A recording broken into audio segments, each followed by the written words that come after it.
My name is Andrew. I'm with Colette Tours, and I'm excited to be here and talk about the two travel opportunities that Exeter's decided to put out for you all for 2024. So we have our domestic tour. We decided on a nice spotlight tour of South Dakota. I had the opportunity to actually travel on a very similar tour this summer and did much of the activities that we're going to discuss today. And then, of course, a wonderful opportunity to go over to Europe and enjoy some imperial cities, but during a very festive, very fun time of year where we're able to enjoy the Christmas markets, which if you've never had the opportunity to visit any sort of Christmas market in and of itself, it's a beautiful ambiance to be able to take in. Certainly quite the spectacle with lots of pageantry, beautiful colors, lights, and a great way to really kick off the Christmas season. And then you come back and can share great memories and celebrate with your family back here in the States. Now, has anyone in the room traveled with Colette in the past, out of curiosity? Well, good. Well, welcome. It's nice to see some new faces. A little bit about Colette, what you can expect from these two travel opportunities. Certainly a lot of similarities between the two of them. So we are a guided tour company, which means that the whole aim is to really help you maximize your time in the destination. We want you to go out to South Dakota. We want you to go over to Europe and have a very easy, effortless travel experience where you're able to immerse yourself in the destination, learn a little bit about the heritage, the culture, but then also have some free time on your own to go off and explore as well. So you do, for both of these tours, have a professional tour manager with you every step of the way. And the tour managers really keep things moving easy. They keep things moving efficiently for you all, and they keep everything on track. And they're, of course, a great tour guide. They're going to add a lot of cultural, historical context to what we're seeing, what we're experiencing with one another. But they're also going to become a great resource for you on the ground as you do have some free time. They can point out some great sightseeing opportunities, some good restaurants to try on your own. If you're someone that's done some research in advance and maybe there's something that you found that you want to seek out during your free time, they're always there to point you in the right direction.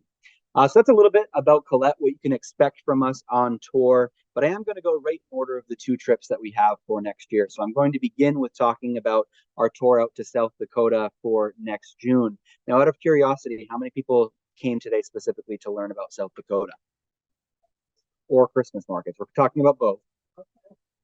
Or is everyone here for Christmas markets? It's a quick one. It will be. Well, we can run through it. Or do we want to do Christmas markets first and then come back to, all right, teaser, beautiful pictures.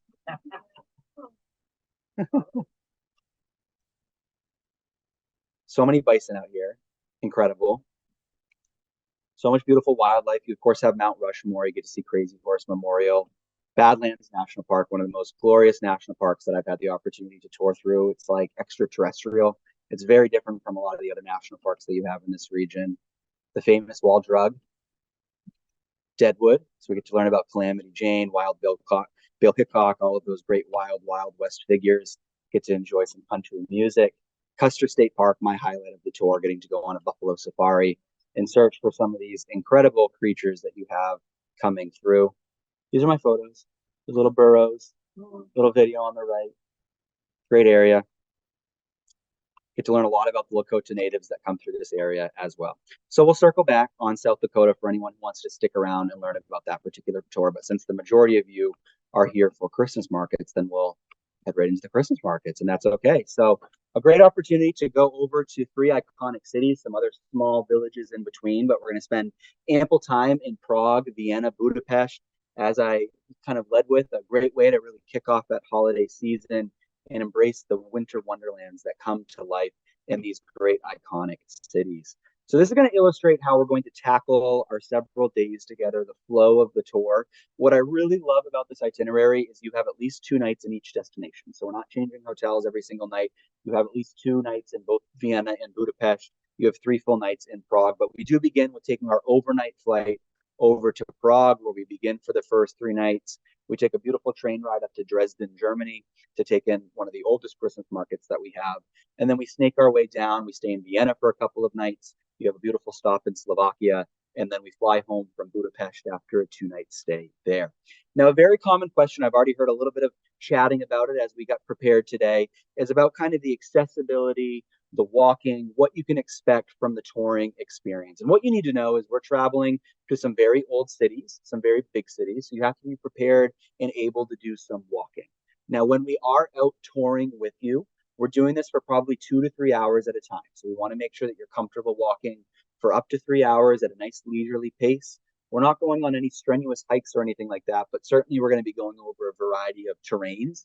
These are old cities. There's some medieval history that you're going to get to take in. So there's lots of cobblestone streets that you have to be ready to navigate. It's very casual on tour, so it's all about being comfortable. So packing good walking shoes is really the best recommendation that I can make for you. But about 2 to 3 hours at a time over the course of a day, our tours probably cover about 3 to 4 miles in terms of distance over the culmination of a day.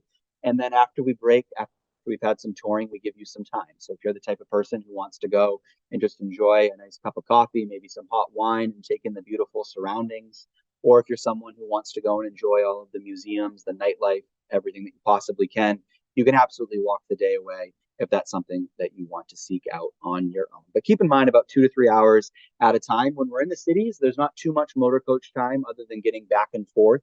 Certainly, we do have some longer transit days between Prague and Vienna, and then Vienna down to Budapest. So the majority of the day is taken up on the motor coach, but we do make some incredible stops in Český Krumlov, one of my favorite villages that I've been to in this region, and then also a stop in Bratislava, Slovakia, and some dinner stops along the way for you too. But as I mentioned, we do begin with our overnight flight to Prague, the city of 100 spires, and it's going to be decorated in its holiday best, just waiting for you to come and enjoy all of the city that has to offer. There's a lot of ancient landmarks here, certainly a lot of medieval influences and architecture. Really a city that's regarded for having some very rich cultural life. So some great figures have resided here over the years. One of the more famous is Mozart. So we'll hear that name a few times on this particular journey, and certainly this afternoon as well. But that first day, it's an overnight flight to get there. If you've flown to Europe in the past, it's an exhausting experience to get over there. You wake up in a new country because you're sleeping on the plane, essentially. Some people are lucky enough to sleep. Some people, like myself, don't sleep at all. So we just run on whatever fumes that we possibly have. But my recommendation is you stay up through that first day. You get through dinner. You get your body, your time change acclimated, and you'll be ready to go for the days to come. So that first day is kind of just some bonus time. We're staying in a great part of the city. We do list on the flyers that you have on this inner page the exact hotels that we're using for your departure dates. So you're able to pull those up, look at the locations, read the reviews, but we do stay in 4-star accommodations. And then when we're transitioning between the hotels, we take care of your luggage for you. So we pick up those big hunking suitcases outside of your hotel room, and then we drop them off at your next hotel room for you, which again makes things pretty easy while on tour. So you will have some time to do some shopping this afternoon. A lot of people will seek out the blood red garnet. It's a famous gem that comes from this area, and it's the national gem of the Czechs, and it's one of the world's finest. So it's very popular, kind of urban accessory. You see it in a lot of jewelry. So if that's something that interests you, that's something that you might have the opportunity to seek out while you're over there. But the real first activity that we're going to do with you all is in the evening, and it's our welcome dinner.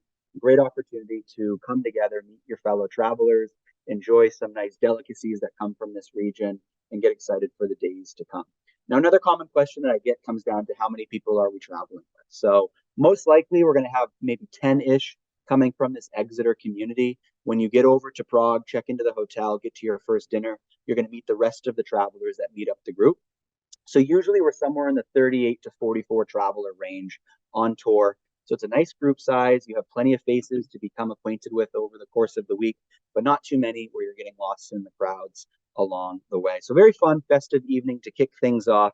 And then the next day is when we're really going to begin discovering all that the city has to offer. We're going to dive into all of the magic, the wonder that Prague has for you. Of course, it's going to be decorated, and we're going to get to see a lot of the Christmas stalls, the beautiful lights, which really is just so magical, especially during evenings when you have that kind of dark that comes in and the city's really illuminated by the holiday festivities. But during the day, we want to get you acquainted with Prague. So we're going to take you throughout the city. We'll take you on a panoramic tour. So we'll drive you around so that way you can see a little bit more over the short period of time. And then we'll certainly have some time to get out and about and walk as well. But we will get to discover what is known as the Castle District, where you're able to see the castle, the looming cathedral that dominates the skyline here in the majestic Prague castle. And then we'll take some time to take in the statue-lined Charles Bridge which is an old medieval structure, and it connects over the river. And it was a very important connection point because it brought together the Prague Castle and the city's old town, and it really served as an important land connection for trade routes to connect the eastern and western parts of Europe. So as we work our way through, our tour manager is going to share with you some of the history of why these things were built, how they were constructed, how long they took, and kind of all of the fun information that you want to pick up along the way. And then we're going to reach a point of the day where we want to give you the opportunity to personalize your experience. So we have two different choices to choose between. We call this our choice on tour, and both are included. So depending on what you're interested in, the first choice that you can make is to learn a little bit about the Jewish heritage here in Prague, where we're going to visit the oldest synagogue that they have in Europe. It goes back to about the 13th century. And we'll learn about the pulpit of Rabbi Lowe, and he had this creation called it the Golem of Prague, and it's rumored to be hidden within the synagogue. And the golem was fashioned from clay. It was brought to life by the rabbi in order to protect the ghetto, the Jewish ghetto that they have here in town from persecution. So we'll dive into the heritage there. If you'd rather be out and about doing some sightseeing, then we have a very scenic cruise along the river, having the opportunity to admire things like the Charles Bridge, of course, the Prague Castle out in the distance, and really taking all of the highlights from a little bit of a different perspective while we're out floating along the waters. Regardless of how you decide to spend your choice on tour, we want to give you some free time to enjoy the rest of the city. So we'll give you some afternoon, some evening time at leisure where you can take in all that Prague has to offer. Certainly, we want to head down to the Old Town Square where we can take in one of the most iconic Christmas markets of this region. A great area where you have these little wooden huts. They're all decorated. And there's many different works of art from local artisans, and you're able to shop for traditional food. There's some great drinks and just nice festivities that'll really round out that evening for you all. The next day, I mentioned we have the opportunity to go into Germany for a little bit. So we do take a nice little train ride up to Dresden, Germany, often referred to as the Florence on the Elbe. This is a city that's really well known for having some great collections of art. There's some great porcelain collections, prints, different scientific instruments that they have here in town. Certainly a lot of jewelry as well. So we will be joined by a local guide. They're going to take us through some of the architecture that they have here, help us discover some of the hidden treasures throughout the city. You'll get to see things like the Royal Palace, the cathedral in town, and then we'll have that opportunity to take some free time and explore the world's oldest Christmas market, which goes back to about the 1430s. So you'll have some time to enjoy the stalls here. Great spot to buy many keepsakes. You can really save all of your Christmas shopping for your trip for next year and come back with great things for all of the kiddos, nieces, nephews, grandkids, whoever it may be. But pottery, glassware, lace, certainly treats along the way. Nutcracker is very popular. Some great ornaments along the way as well. So great things to pick up. And of course, just taking in the ambiance of all these different cities. And even though you're going to hit a lot of different Christmas markets on this particular tour, I think you'll come to know that each of them kind of has a little bit of a different flavor, a little bit of a different setup. Some of them, like this one, are a little bit more quaint, but then when you get in a big city like Vienna, there's many different Christmas markets throughout the city, but the main one that you're able to go to is really, overflowing and quite the pageant that comes together each year. Now, the next day, we're going to start to work our way through the scenic countryside of Austria towards Vienna. And along the way, we're going to make a stop in an old medieval town. This is Český Krumlov. And I really enjoyed exploring Český Krumlov. It's this small little village. You have this gorgeous castle that really dominates the skyline here. And it's very walkable because the kind of historic center of Český Krumlov is a designated pedestrian zone. So you're able to get through it very easily. Again, there's some great kind of restaurants, shops, cute cafes here. And you're able to really discover just a very charming part of the world that's very different from many of the other places that you're going to see on the tour. A lot of people describe it as kind of like a little cousin or a little sister to Prague, because there's a lot of similarities when it comes to the layout, the architecture, the water that flows through it, but on a much smaller scale. So I think you'll very much enjoy your time in Český Krumlov. And then on our way to Vienna, we're going to make one more stop at a one-of-a-kind restaurant. This has been a favorite for many travelers, tourists coming through the area, going back to about the 1800s, and we're going to indulge in a nice dinner. We're going to enjoy some different tendencies from Viennese tradition in cuisine. A couple of my favorites from this region, the Wiener Schnitzel, something very popular to take in while you're in Austria. It's kind of like a breaded, a fried veal if you've never had the opportunity to try it. It's usually very thin, very light in texture, and quite delicious. And then many different types of strudel. We'll get to learn about strudel specifically later on in the tour, but my favorite flavor that I had over there in Austria was the famous apple strudel. So I think you'll enjoy all of the different treats and sweets throughout all of your journeys through this region. And then on the back end of that evening, we're going to arrive in the capital of Austria, which is Vienna. Of course, it's going to be all lit up for the holidays, so we'll be welcomed to these beautiful lights because by the time we get there, it's usually about that evening time. So we check into our hotel. You can go out on a short little stroll if you would like to. Many travelers this evening head in to kind of rest up because the next day we're going to attribute to really taking in all that this great city has to offer you.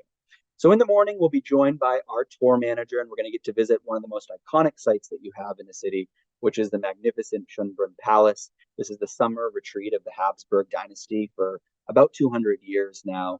And you can kind of see it in the background here, but they have this massive Christmas tree that comes to life every winter. We've got a great lights display, and you're able to enjoy all of the beautiful rooms and gardens and structures and sculptures that they have outside of the palace as well. We certainly want to spend some time in the center of the city as well and take in some of the beautiful architecture. I've always been fascinated with the roof of the cathedral that's really in the center of the city, and it kind of blows me away because you're sitting in this cathedral, you walk across the street, and there's Five Guys, and then there's Louis Vuitton, and it's kind of cosmopolitan in that area. But I absolutely loved my time in Vienna because of the architecture. The people were quite warm, inviting. I found it to be a very kind of inviting city to walk through at my own leisure. So I think you'll very much enjoy this particular part of the city. We're also going to have an opportunity to learn about some of Vienna's confectionery history, and we're going to visit a local candy workshop. And they've been making candies according to a specific set of recipes for over 150 years. So we'll have the opportunity to learn about that, maybe do some sampling while we're there. Great opportunity to buy some treats to bring home as well. And then we want to set you free and give you some afternoon time at leisure to offer to go throughout the city. Now, Vienna, it has some of the most world-renowned museums that you can imagine. So if you have an interest in art and any sort of museum history, you can seek out some of those museums. It's not far from that cathedral area that we were just talking about. Certainly, we're all going to have to spend a little bit of time in the biggest and most famous Christmas market that we have in Vienna. And it sits right outside of kind of the Gothic style city hall that you have there. So we'll see all of the stalls, the beautiful Christmas tree, and just enjoy a great afternoon, evening of festivities. I also found the most delicious churros that I've ever had in my life in Vienna, of all places. They have this little fair part of town, I guess I would call it, this little Ferris wheel, and you can go there. You can get your hot wine, which will certainly warm you up this time of year, and then you can enjoy the very soft churros in addition to all of the great other holiday treats that they'll have for you that evening. Now, if you do have an interest in music and Mozart and people like Strauss, we do have an optional experience for you this evening to take you to a special orchestral event at a local venue where we get to learn about some of the works of Mozart and Strauss. So if that's something you're interested in, we certainly have more information for you later on. That is something that you can add on to really enhance your travel experience. And if you opt not to go and do this, then you'll have a little bit more time to peruse through the markets and take in the city at your leisure. Now, the next day, we're going to leave Vienna behind, and we're going to start working south towards Budapest. And along the way, I mentioned that we're going to stop in Slovakia. So we're going to spend some time in Bratislava. We'll have some time here where you can get a nice lunch. You can dive into some of the city's history. They, of course, have a very charming Christmas market that you're able to explore. But my time in Bratislava, I really enjoyed. What you're going to find is they have some world-class beer, if that's something that interests you. Certainly some quaint neighborhoods. You have the mighty Danube River that really leads to a lot of the history that comes from this region as well. And I was amazed walking through Bratislava. You can almost feel the imperialism as you look at the architecture, as you meet with the people. It's a relatively new nation in terms of regaining its freedom because in the early 1990s, they broke free from Czechoslovakia. So they're still kind of working to refine their voice, regain their confidence, and kind of their positioning in this part of Europe, but truly a quaint little city that sits on the Danube. So a great opportunity to enjoy another country, cross that off the bucket list. And then before we arrive in Budapest, we're going to have one other stop for you in a small little village in the Hungarian countryside. And we're going to really embrace the typical country lifestyle that they have out there. And we're going to have the opportunity to learn a little bit about the strudels that I mentioned before. So we'll learn how to make traditional strudel with you all. And then we're going to sit down. We're actually going to be hosted by the local community for dinner. And we're going to have the opportunity to connect with some locals, learn about their heritage, their way of life, certainly some of their recipes, and just have some great food and great conversations to wrap up our evening. And then we will continue on and arrive in the Queen of the Danube, the great city of Budapest, which will be our final home for the last couple of nights where we're going to kick things off. We'll get there in the evening again. So you have the opportunity to go out, grab a bite to eat, go on a nice little stroll through town. Now, Budapest was formed back in the 1870s, and you actually had two towns. You had Buda on one bank of the river and Pest on the opposite. They came together in the 1870s to form Budapest. Here again, very unique city for me. The architecture here, there's a lot of contrast. There's a lot of kind of Russian Soviet influences that you're able to look at. And then you look across the river right next door and you're like, hey, that looks like a building that would be in Paris, because there's a lot of Parisian influences that they have in the architecture here as well. Similarly to Slovakia, they just regained their independence from the Soviet Union in the late 80s. So they are really finding their culture. When they were part of the Soviets, they had to really adopt a lot of the Soviet traits, heritage, language. So they almost lost the Hungarian language completely. And they've really been working over the last 20, 30 years to revitalize that and again, refine their voice and bring back some of the traditions that, their grandparents and generations before them had enjoyed. So we'll have the opportunity to dive a little bit into that heritage, learn along the way. And then on one of our full days in Budapest, we'll have the opportunity to be joined by a local expert guide, and they're going to take us on a nice tour of the city. And we're going to make some stops along the way. We're able to enjoy some of the beautiful views from things like Fisherman's Bastion. That's what you have right here. You have the famous Parliament House directly across the river. You can kind of see, we'll get a nice picture of that as well later. And then we want to give you plenty of free time to take in the city because there's quite a lot that you can do. They have these famous bathhouses that you can go to that have these kind of mineral rich waters. They're set at nice steamy temperatures. It's a nice kind of thing to do towards the end of your touring because you're able to warm up, just kind of feel relaxed. You can get a nice massage in there. Some people go for an entire day, but I went for a couple hours just to kind of get the experience under my belt and be able to say that I did it. So there's some great bathhouses that you can take in. There's also an iconic central market hall that has this indoor market, and they're selling everything. They're selling everything from magnets and your little tourist tchotchkes, but it also serves as a market for the locals that come through where they're selling, produce and meats and things like that. One great keepsake to bring back from Hungary is paprika that comes from the region. You can usually buy them in these nice little totes. They're all packaged, ready to go. You can buy them in packs of 6. So it's a nice little keepsake for whoever, fed the kitty while you were away or whoever was looking after the house, or certainly some great stocking stuffers to bring back for folks as well. So certainly quite a bit to take in that's in Budapest year round, but also want to have the opportunity to take in some of the Christmas markets. So they have a very cozy Christmas market. There's a few to choose from, but there's one at St. Stephen's Basilica, and outside there's an ice rink and also a gorgeous Christmas tree. So you can go in, take in that ice skating atmosphere if you want to. And then the largest one that they have is kind of in the central square, and that's where you're going to find a lot of the food craft stalls. Very common place to see some local musicians that are going to be performing for you as well. And then after we've had some time to peruse through the markets, maybe go to the bathhouse, go to the indoor market hall, we need to start saying our goodbyes. So we do have one final meal with you all that last evening where we go to a local restaurant. We have a nice festive way to kind of culminate our experience and travels with one another. And we'll start to say our goodbyes to those that we met who joined us from wherever they're coming from the rest of the country. And then certainly you'll have the opportunity to come back from those that you met from Exeter and share some experiences as you run into each other at future events that you may be taking in here in town. So we'll say goodbye. The next day, many of us are heading home back to Boston to come back on the back end of the tour. Now, as I mentioned towards the beginning, the whole aim here is for this to be a very easy, effortless travel experience. So that begins and ends in Exeter. We're going to make arrangements to pick up whoever is traveling.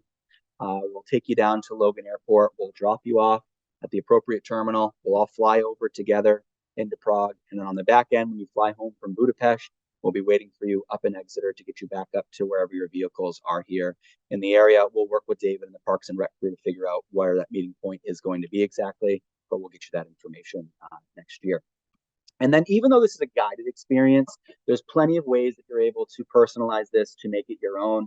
We talked about the optional experience that you can add on to enhance your time in Vienna if you want to take in that musical, orchestral event. Certainly a very popular thing to do with this itinerary is add on time on either end of the tour as well. Prague, Budapest are magnificent cities. There's certainly a lot that can be uncovered over the course of the time that we're there. But if you want a little bit more intimate time, some time on your own, highly recommend getting over to Prague a night early, extending, staying in Budapest on that last night as well, to have a little bit more in-depth time. And then if you're someone that's accustomed to flying premium economy business class, we can certainly get you the information on any sort of airfare upgrades. Now, a little bit of housekeeping to keep in mind. We are traveling internationally, so you do need to have a valid passport in order to go on this trip. If you don't have one, now is the time to go and get one. And if you do have one, I'd encourage you to go home, take a peek at it so you know where it is, and then also take a peek at the expiration date, because you do need to have a passport that's good for 8 months beyond the travel date itself, which means that you basically need a passport that's good through about July, August of 2025. If yours is set to expire, now is the time to start working on that process. I'd encourage you, when you do fill out your application, take a photo of how you put your name on that application, because what they send back to you is going to match that. And when it comes time to actually sign up for the tour, we do need to know how your name is exactly as it appears on that passport book that you have. So keep that in mind. In terms of visas, there are no visa requirements for 2024 in order to travel over there. And then there was a question towards the beginning about kind of cancellation if something changes. So we all know the last few years, things have come up. It's been a bit unpredictable at times. So it's important to consider protecting your investment of travel with travel protection. And our insurance makes it very easy for you for either of these two tours, because you can cancel up until the day prior to departure for any reason, no questions asked, and you receive a full cash refund. So it's as simple as that. And then while touring, it gives you all of the peace of mind you need. If a bag gets lost, if there's a trip interruption, if you have some sort of medical emergency while you're out of the country as well. And then as a company, we're very proud of how we've handled, issues in the past, much like COVID or volcanoes. We're the type of company where we're not able to produce the trip for you that you've signed up for, then we haven't earned your money. So through COVID, we refunded about $185 million for our tours that we weren't able to execute. So if something comes up on our end and we're not able to produce the tour, we'll make you whole, and then we encourage you to purchase the travel protection in case something comes up in your personal life to keep you from going on the tour. Now, for the core dates, we are departing here. If you're not adding on any time, December 6th of next year. You arrive in Prague on December 7th because it's an overnight flight. Coming back, the time works more in your favor. So you depart on the 14th. We arrive back in Boston on the 14th. And the pricing that you have on the screen, the pricing that you have on the flyer, so a double that's based on 2 travelers sharing a room. The price is $29.99 per person. If you're a solo traveler looking for your own accommodations, you're looking at $35.99 per traveler. And what's included in those rates is your hometown pickup from here down to Boston. We have your flights from Logan Airport into Prague, out of Budapest, all of the tours that we discussed that you have highlighted here on the flyers. And then in terms of meals, we do breakfast every day. We have 4 dinners with you. So you have some dinners that you'll do on your own, and then you'll have some lunches that you do on your own, and then your taxes and fees. And then that optional trip insurance, if you decide that on, allowing you to cancel for any reason, is an additional $449. Now, in terms of signing up, in terms of reserving your space, we only have 10 seats reserved for Exeter. At this point, we already have a couple people that have registered. So if you know that you want to go, we encourage you to sign up sooner rather than later. Any dollar that you give us, including the insurance, is refundable up until June. After June 7th, that's when the insurance becomes non-refundable because you need to use that in order to cancel. And then you have until October of next year in order to pay your balances. Now, in terms of this pricing, it is good up until June 7th. So technically, you can wait and sign up then, but it is first come, first serve. So once the 10 seats are gone, they're gone. We'll do our best to get as many of you on as we possibly can if there ends up being more than 10 people. But as I mentioned, if you know you're going, I'd encourage you to get in touch, sign up sooner rather than later, so that way you know you have your place. Now, I'll open up for questions in a moment. After today, how you can go about getting more information, signing up. There's a few things you can do. You, of course, all have these flyers. There's a great day-by-day in here. It talks about the activity level, the deposit, really all the nitty-gritty that you need to know. But also in these flyers, you will find on the inner page here, this little blue bar. There's a web link in there.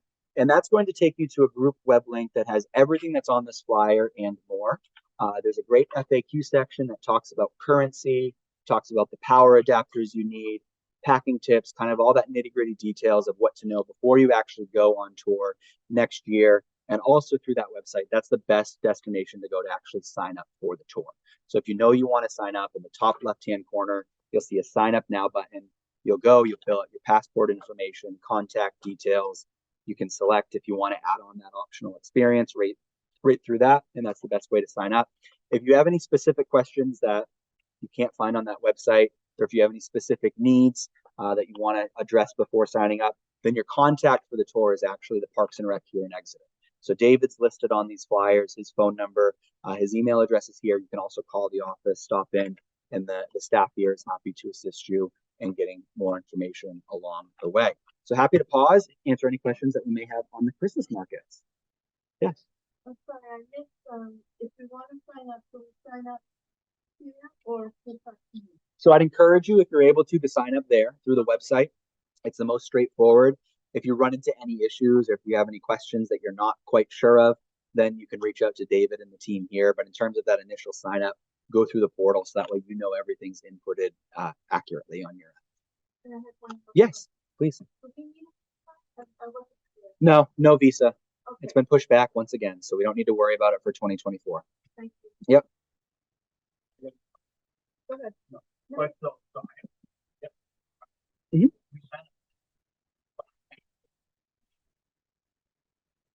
What we need when you sign up is your name exactly as it appears on your passport. So take a photo of your current passport. Make sure that when you fill out the renewal application, your name matches exactly as it is on your current passport. And then once the new passport comes in, you can provide us with the expiration date, those details later. But make sure that the name is exactly as it appears on the passport because that's very important for the airlines. Yeah. Mhm. I already called for that. Mhm. I didn't realize my passport had expired. Okay. I thought it was next. Oh yeah.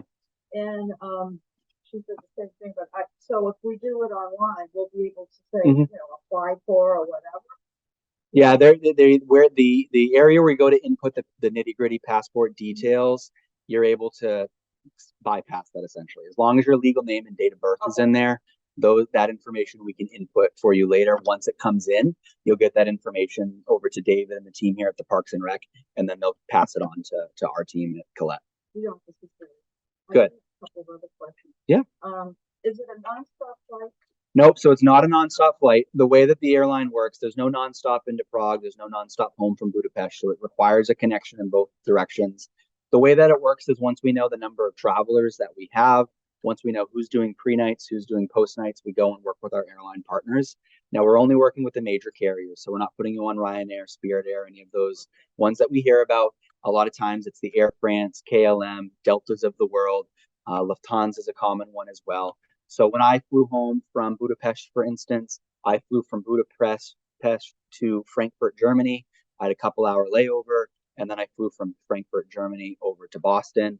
You might fly through Paris. It could be through London, but you will have a connection in both directions because there's no nonstop in either of those cities. Yes.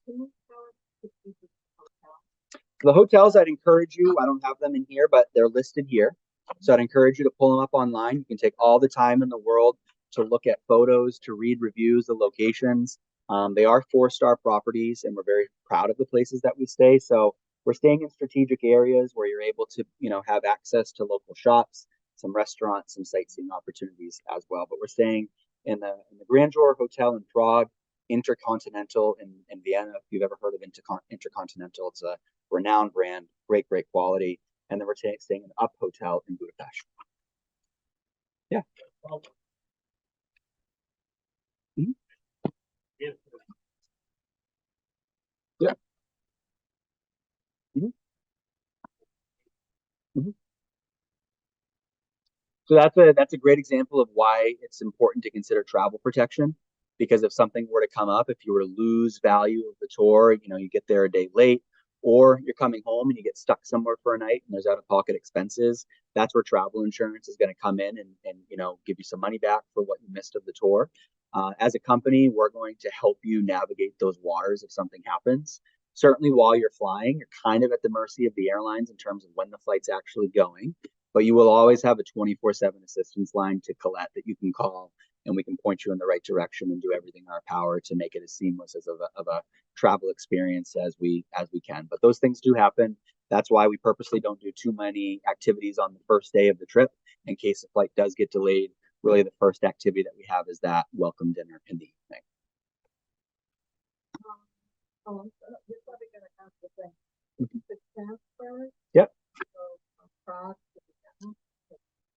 It can. The drive itself is probably 5.5, 6 hours, but we stop in Chesky Krumlov, which is about halfway in between that, and then we stop for dinner. So it takes the majority of the day because we're leaving in the morning, we're doing some sightseeing along the way, we're stopping for dinner, and then we're arriving in the city at night. Yeah. But it seemed like there were a couple of spots. Yeah. So going between Prague and Vienna, you stop at Chesky Krumlov. You have some time in the village, and then we stop for dinner, and that breaks up kind of the second portion of that trip. And then when we're traveling between Vienna and Budapest, we'd stop in Bratislava, Slovakia, which is yeah, the train ride to Dresden. That's not a long one. Yeah, not a long one at all. Yes. Mm-hmm. That's not like that. Oh, it covers those as well. So if you have a medical emergency, yes, and there are full details. If you have specific concerns about the limits, we can absolutely get you the full details of what those cover specifically. But yeah, medical insurance is in there, medical emergency transportation is in there as well in case something like that would happen. So yeah, yep, it's hefty if something happens. Now, if our insurance covers it, we don't need that. I was thinking we can have what Czechoslovakia for proof of insurance. Of insurance. I didn't have to. Yeah. No. Mhm. Yeah, so they're motor coaches, so they're not, your yellow school bus. They're comfortable passenger, vehicles. They hold more than the number of travelers we have on tour, so you're able to stretch out a little bit. There is a facility on board if you need to, but then also we like to make stops so that way you're not on for too long. We really want your feet on the ground. You of course have those transit days where we're going between the cities. That's where you're going to spend the majority of your time on the motor coach. When we're in the cities, it's relatively a little amount of time. Great question. Yeah. So once you're going from like through the airports, you're on your own as your small group. You of course have access to us if you run into any issues, but you'll meet your tour manager when you check into your hotel at Prague, and then you'll be with that same tour manager for the duration of your time. Yeah, we'll send you a nice set of physical documents about 10 days before the trip, where you'll have everything you need to know. The emergency contact numbers are in there, clothing, packing tips. It talks about the power adapters, currency, really all of the nitty gritty details that you need to know before you go. We'll send to you. You'll have in your hands and your ticket numbers for the airlines, and we'll give you some information on how to go through that process about a year from now as well. Yeah. Do you still have transportation for them from like the Prague airport to the hotel? Yep, yeah. So we'll be waiting for you at Prague airport to get you checked into your hotel, and then on the back end of the tour, we pick you up at the Budapest hotel to take you to the airport as well. So all of the transportation from the time you basically drive yourself to wherever our meeting point is, all of your transportation is taken care of, unless you decide to do something during your free time and you hop in an Uber or take a local cab or something. But in terms of our programmed activity, we're taking care of all of that.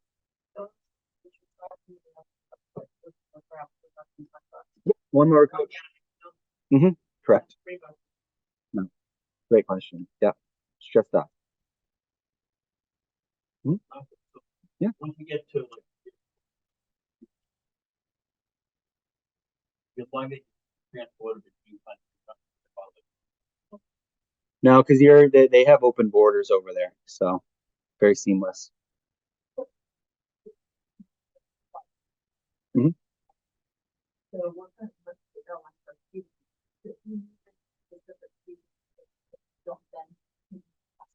Mm-hmm.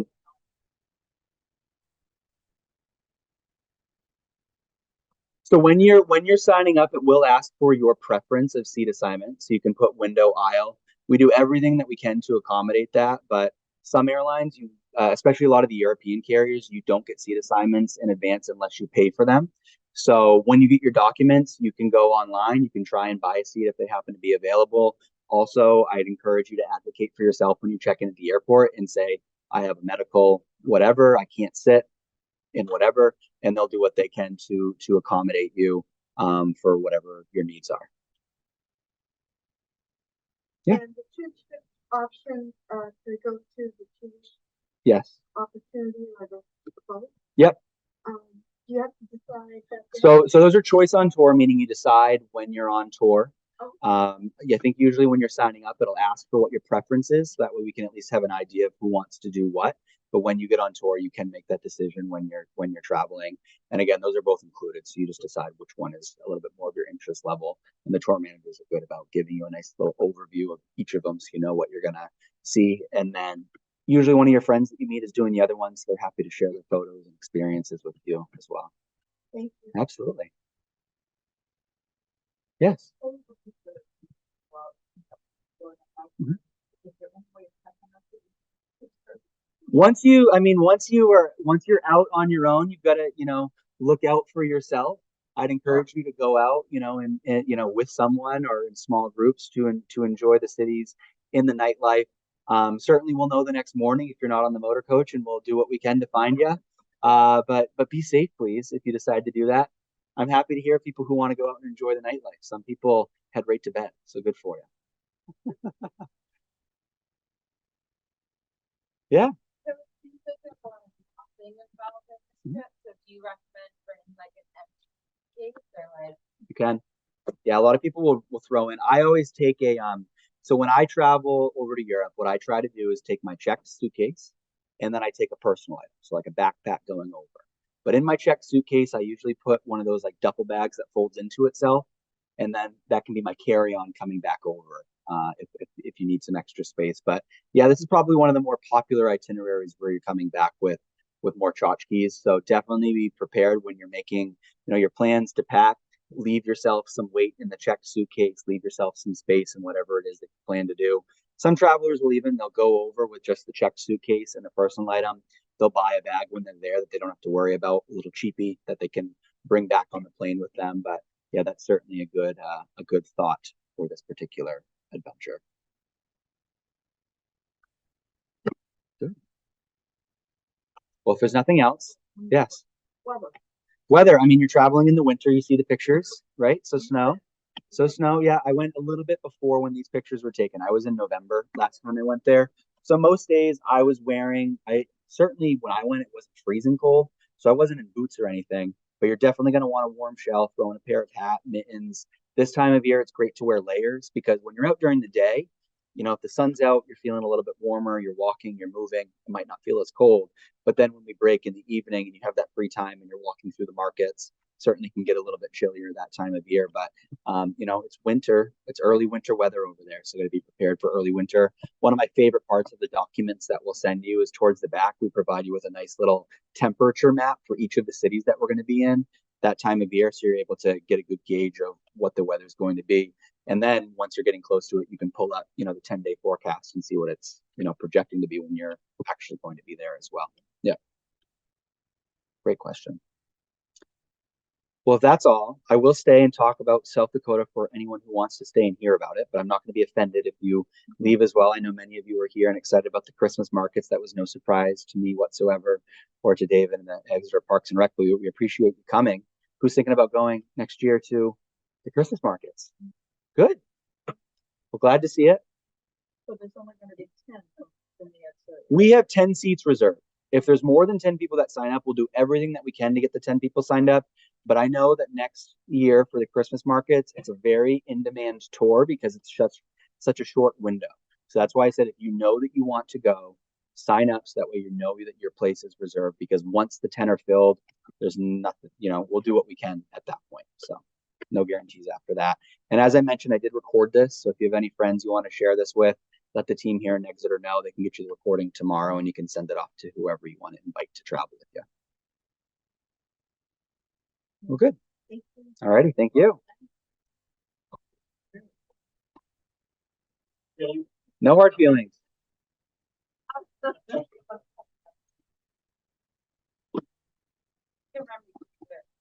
It's not a long itinerary to begin with, but I love talking about it because I was just there. Well, it's 7 days, but 2 of the days are travel days. So yeah, let me just get this.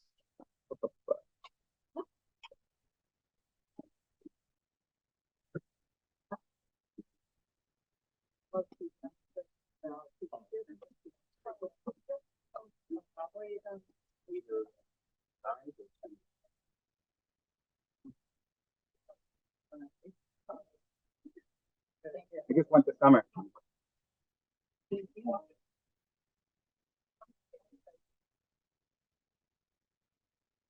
This tour is very leisurely.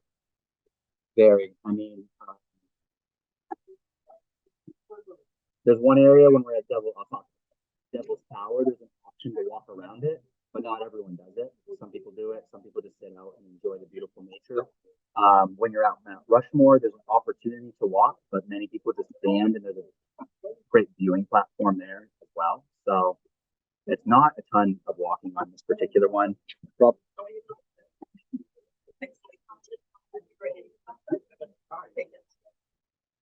Yeah, I mean some of the photos, but a lot of those photos that are from higher up were driving through those areas. Yeah, yeah. So yeah, you don't have to worry about too much of strenuous walking on this one by any means. Certainly when we're in certain areas, there's more than others, but the nice thing about this tour is we're also staying in one spot the whole time. Yeah. Yeah. Really, all of our tours, we tend to, our average age on tour is about 67 years old. 67 is the average. We have a lot of like 50 plus retiree community. Yeah. No, like our tour, we have 22-year-olds that come, but maybe they're traveling with their grandparents. But more often, the people that are signing up for our tours, again, that average age is about 67. So the average, yeah, yeah,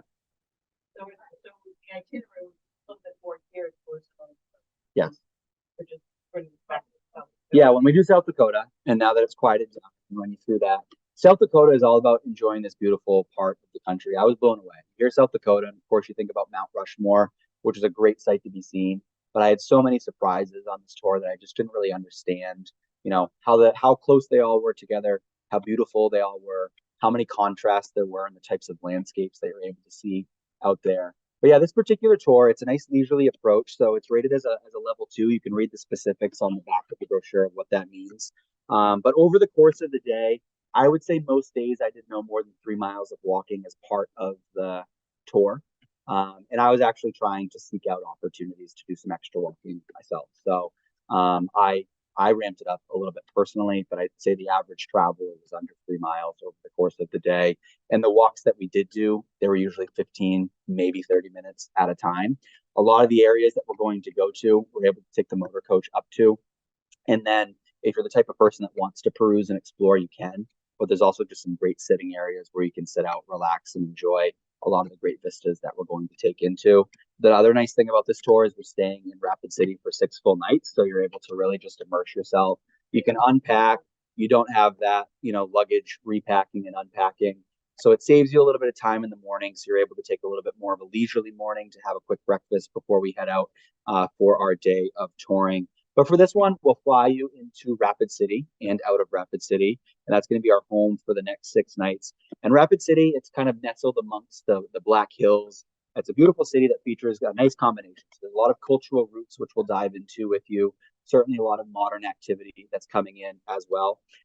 They have these different statues that line the streets of it. Many of the presidents are represented, but it's a quaint little town. We're staying in a Residence Inn, which is a Marriott property. They have these nice little studio rooms so you can have a nice sitting area in your bed. And it's not downtown. It's maybe 10 minutes away. But to kind of circumnavigate not being downtown, we have a couple of opportunities to get you into Rapid City, which I found I went in one night when I was there. I felt it was plenty. I saw everything I wanted to do. But one evening, we do a full drop off and pickup service. You can have a nice dinner, explore, see the statues. And then we have another night where people want to have that extra night. We'll drop them off and then they can work their way back to the hotel on their own. And then near their hotel, there's a few restaurant options that you can walk to very, very easily to have a bite to eat in the evening. For this area, we're going to get a nice look into certainly a lot of the natural wonders that come through. We're certainly going to dive into some of the Wild West, some of the old cowboy heritage that they have. Certainly, we'll have the opportunity to learn a lot about the Lakota Native, which were the first settlers that came through this region as well. And so similarly to the last tour, we talked about the first day. It's kind of about just catching our bearings. You might have to wake up for an early morning flight to get out to Rapid City. I personally, when I flew out of Boston, I left at, I think my flight was 6:30 in the morning. I connected through Chicago and I got into Rapid City, late afternoon. So that's oftentimes. So there's no direct flights into Rapid City from the Northeast. Which brings me up to another Yep. Combining on going on the European trip.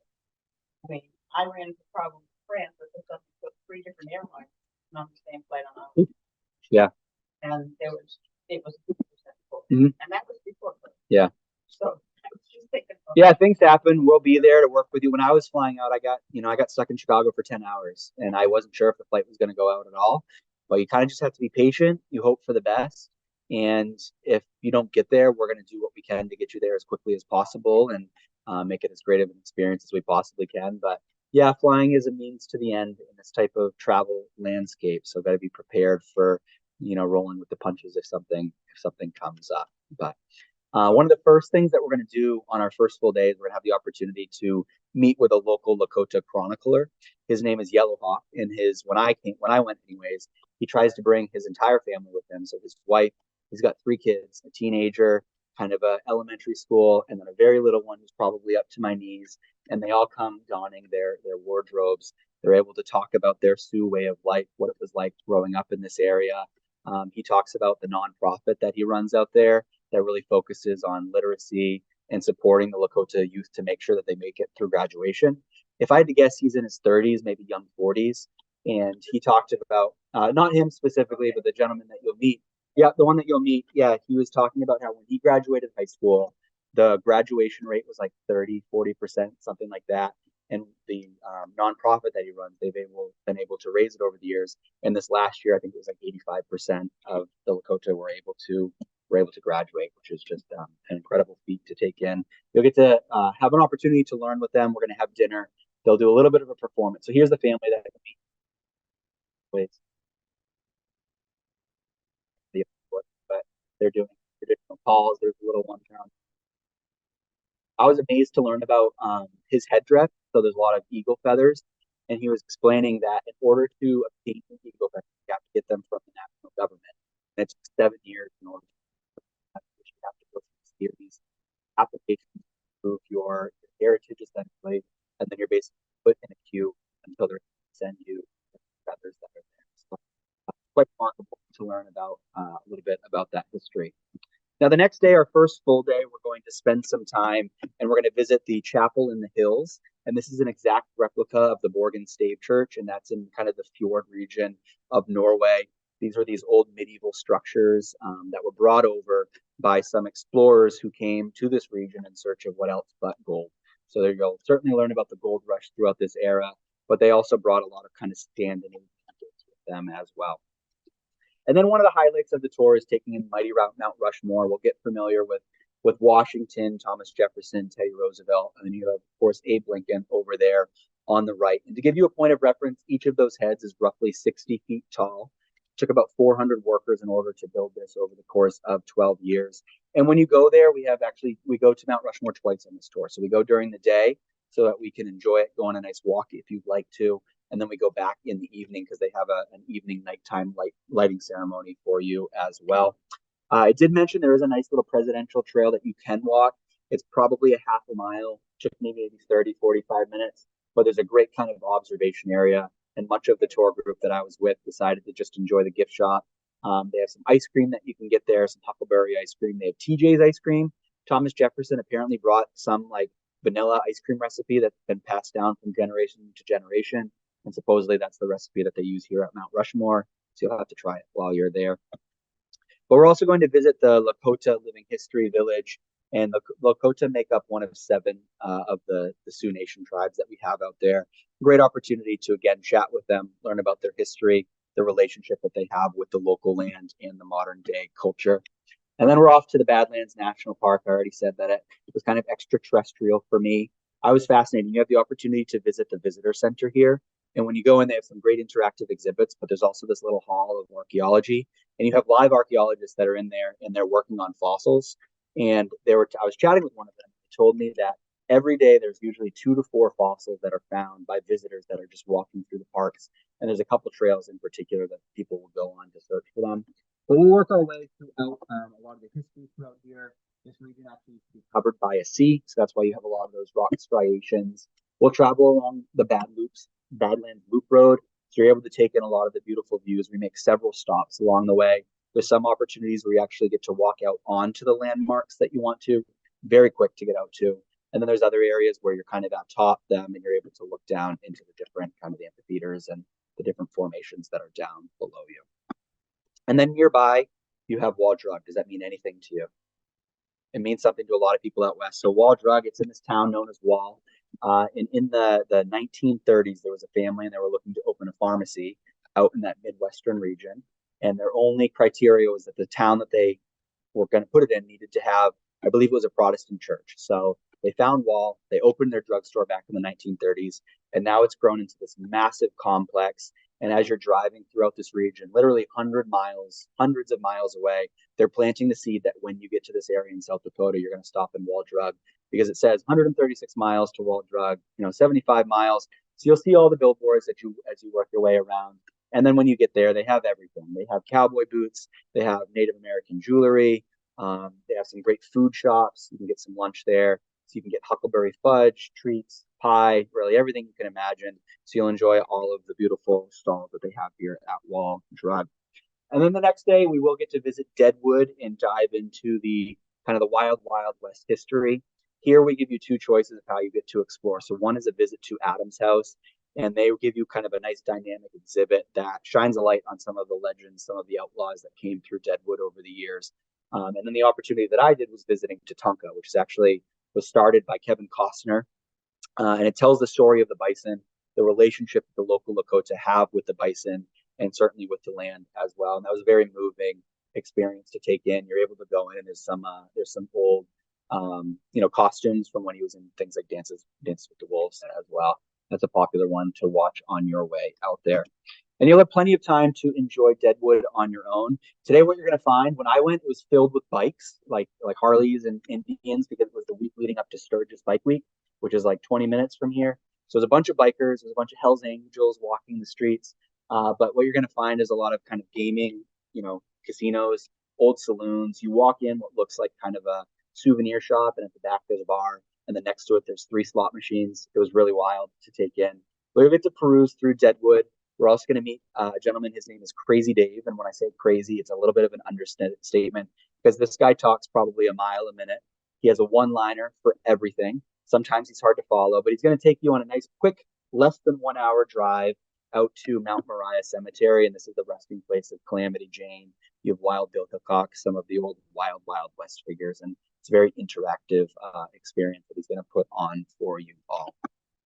Then that evening, we're going to join together at the High Plains Heritage Center. We're going to have a memorable dinner with some Western music for you all.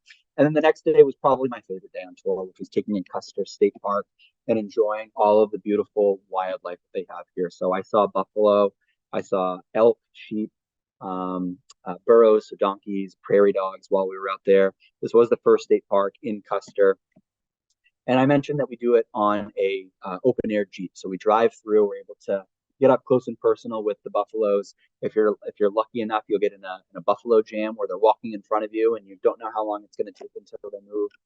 But a great sight to see all of these gorgeous creatures. Now, the wildlife reserve itself covers about 70,000 acres, and it's home to the largest herd of buffalo that we have in this region, which is about 1,500 animals. I already showed my photos from earlier, the little video that I took. And then Crazy Horse Memorial. So I was amazed by this. This makes Mount Rushmore look so small in comparison. I said earlier that the heads on Mount Rushmore were 60 feet tall. The final sculpture when it's completed, is going to be 640 feet wide and 560 feet tall. So quite the magnificent. Crazy Horse was a Sioux Indian chief. He fought against the removal to an Indian reservation, also took part in the Battle of Little Bighorn. And there we're able to learn about the family that was moved out here to sculpt this. So it's actually a gentleman, I believe he's from the Boston area. And the local Indians, they hired him to come out back in the 1940s and start this process. He literally went out with nothing. He built the sculptor's studio by hand, and he started working on this. And it's kind of come full circle because now he's since passed, but his grandson is now the lead sculptor on the project, and they're predicting that it's probably not even going to be completed in my lifetime. So they've got quite a ways to go with the sculpture. They basically completed the head down into the forearm. They just finished the pointer finger this summer. So basically, here up on the you're able to see a replica that's there for you as well. And then inside, you're able to spend some time learning about the sculptors. They have a great video that you're able to watch to learn a little bit about the family, learn about how the federal government actually offered to pay for the project, but the locals, they turned it down. They wanted to do this themselves. So this heritage center that they have really helps fund a lot of that project, and they do a lot of it through donations and self-funding. It is, yeah. The building itself is incredible. There's a nice cafe there that you can sit out and enjoy Crazy Horse. A lot of times there's some local performers that come in that are doing, some sort of music or basket weaving or some of the different traditions. The next day we will leave South Dakota for a little bit. So we'll spend some time in Wyoming taking in the first national monument, which is Devil's Tower. So if you're familiar with Close Encounters of the Third Kind, that's a popular sightseeing opportunity. When we get there, many people just sit out and enjoy kind of the lofty figure. Certainly it served as a good kind of point of reference for a lot of the tribes that came through this region. There is a short little hike. It's a little over a mile that goes around the base of it. It's quite flat. Some people do it, some people don't, but we leave enough time for those that do want to take in that walk. Yep. We don't do it as a group. It's kind of like, hey, we're going to be back at the motor coach at this time. It only takes about this long in order to get around it. And then in the evening, we'll say our goodbyes at a local restaurant. And the next day, we'll head to the airport to fly home on the back end. So for this tour, same thing. We'll do the pickup from here in Exeter to get you to and from Logan Airport if you sign up. If you want the extra night, can absolutely do that for you. The travel insurance, same as before for this tour, so you can cancel up until the day before, get a full cash refund. And then you need a valid state ID on this one. You don't need a passport. A valid state ID, driver's license will suffice. And then the pricing that you have on the screen in the flyer, you're sharing a room, $25.99 per traveler. You have the solo directly below that. And then you have the optional insurance of $349 per person. This one, the sign-up's coming up a little bit sooner because the trip's a little bit sooner. So December is the cutoff for this particular tour. Again, we have 10 seats reserved when you sign up at $698 plus your trip insurance. And then you have until April to pay off your balance. And then you do have that same group exclusive link that's listed on these flyers. You can sign up through that. And then, of course, the Parks and Rec is your main point of contact